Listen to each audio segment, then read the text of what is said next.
بسم اللہ الرحمن الرحیم۔ فضائل حج میں سے ایک حدیث آپ کے سامنے پڑھ رہا ہوں۔ اللہ پاک مجھے اور آپ کو اس پر عمل کرنے کی توفیق عطا فرمائے، آمین ثم آمین۔ تو شروع کرتے ہیں۔ حضرت عائشہ رضی اللہ تعالیٰ فرماتی ہے کہ میں نے حضور اقدس صلی اللہ علیہ وسلم سے جہاد میں شرکت کی اجازت مانگی۔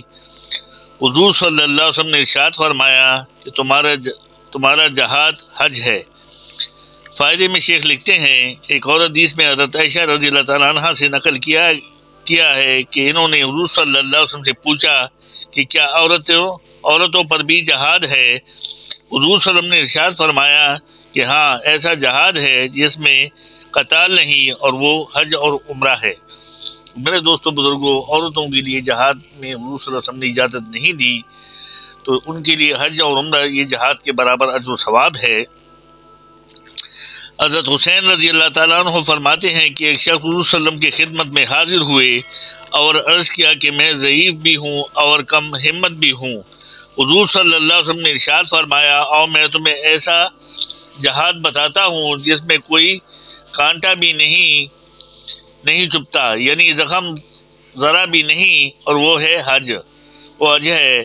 ایک حدیث میں حضرت عائشہ رضی اللہ عنہ سے نقل کیا گیا ہے، انہوں نے عرض کیا کہ یا رسول اللہ صلی اللہ علیہ وسلم، ہم دیکھتے ہیں کہ جہاد سب عمل سے زیادہ افضل ہے، کیا ہم عورتیں جہاد نہ کیا کریں؟ حضور صلی اللہ علیہ وسلم نے فرمایا کہ تمہارے لیے افضل جہاد حج مقبول ہے۔ حضرت ابو ہریرہ رضی اللہ عنہ فرماتے ہیں کہ حضور صلی اللہ علیہ وسلم نے ارشاد فرمایا کہ بوڑھے اور ضعیف لوگوں کا اور عورتوں کا جہاد حج ہے۔ ایک اور حدیث میں ہے کہ بچے اور بوڑھے اور ضعیف آدمیوں کا اور عورتوں کا جہاد حج اور عمرہ ہے۔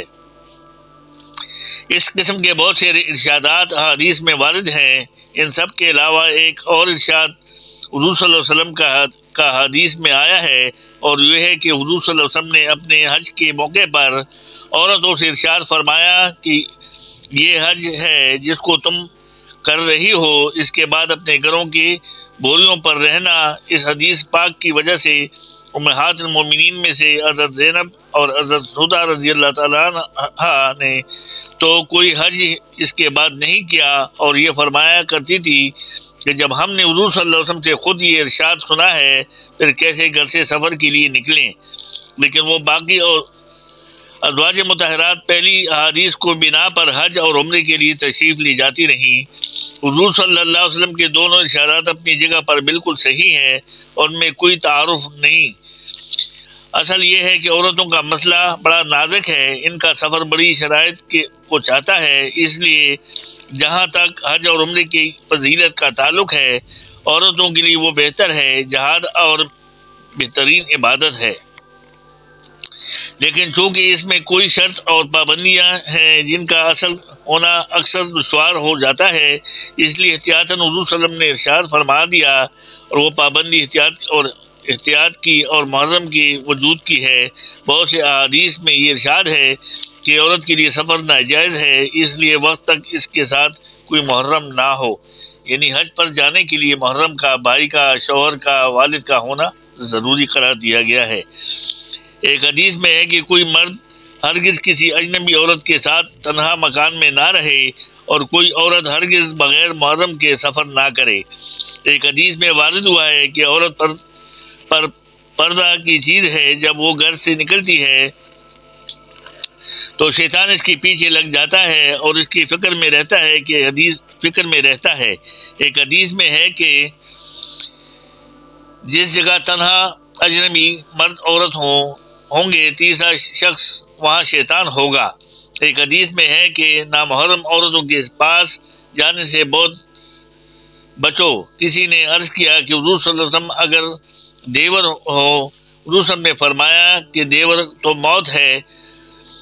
موت ہونے کے مطلب یہ ہے کہ اس کے لیے ہلاکت کا اسباب ہے، بوجہ وقت کے قریب کے بہت زیادہ پیدا ہو سکتے ہیں۔ اس کے بہت سی وعیدیں حدیث میں وارد ہیں، اور سفر میں بسا اوقات اجنبی مردوں کے ساتھ تنہا مکان میں رہ جانے کی نوبت آ جاتی ہے، اور بغیر محرم کے تو سفر جائز ہی نہیں، چاہے تنہا رہنے کی نوبت آئے یا نہ آئے۔ بس اس صورت میں نیکی برباد اور گناہ کا لازم کا قصہ ہو جاتا ہے۔ میرے دوستوں بزرگوں، کتنی زبردست حدیث ہمارے سامنے آئی ہے ہماری خواتین ماں بہنوں کے لیے کہ جو سفر اکیلی کرتی ہیں یا عمرہ اور حج کے لیے جاتی ہیں، تو ان کے لیے یہ ضروری قرار دیا گیا ہے کہ وہ اکیلے سفر نہ کرے اور کسی نامحرم کے ساتھ کسی جگہ بھی اکیلے بھی نہ رہے کہ ہم تو آج عمرے کے لیے جا رہے ہیں۔ نبی پاک صلی اللہ علیہ وسلم کا ارشاد ہے کہ جب دو ایک نامحرم عورت اور مرد ہو تو تیسرا ان کے ساتھ شیطان ہوتا ہے جو ان کو مختلف گناہوں پر آمادہ کرنے کے لیے ان کو ورغلاتا ہے۔ تو اللہ پاک ہمیں بھی ان شرائط پر عمل کرنے کی توفیق عطا فرمائے، اور نبی پاک صلی اللہ علیہ وسلم نے حج عورتوں کے لیے زبردست قرار دیا گیا ہے کہ یہ جہاد ہے ان کے لیے، تو ہمیں بھی اپنی عورتوں کو یہ بتا دینا چاہیے کہ وہ حج اور عمرے کے لیے کوشش کریں کہ اس میں بڑی برکتیں اللہ پاک نے رکھی ہیں۔ اللہ پاک مجھے اور آپ کو اس پر عمل کرنے کی توفیق عطا فرمائے۔ صدق اللہ مولانا العلی العظیم۔